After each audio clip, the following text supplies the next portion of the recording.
যত ভালো ভালো খাবার দিলেও ভালো না, পিপাসা না থাকলে যত ভালো পানীয় দিলেও ভালো, আর খিদা থাকলে পিপাসা। সেরকম এই হরি কথার যে পিপাসা যদি আমাদের হৃদয়ে নেই, তাহলে সেই বস্তু যত ভালো হোক না কেন না।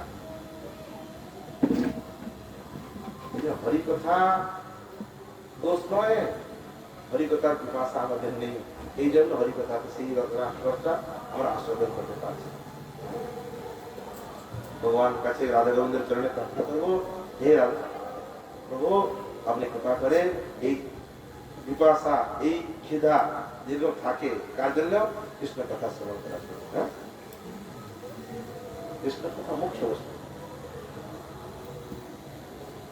বড় দুঃখের বিষয় আজকে আমরা হরিকথা শুনতে যাচ্ছি না, আর গেলেও সেখানে হরিকথা হচ্ছে না।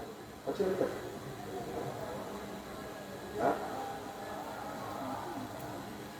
হরিকথার নাম দুনিয়াদারির কথা, এই কথা সেই কথা না, সেটা হরিকথা না।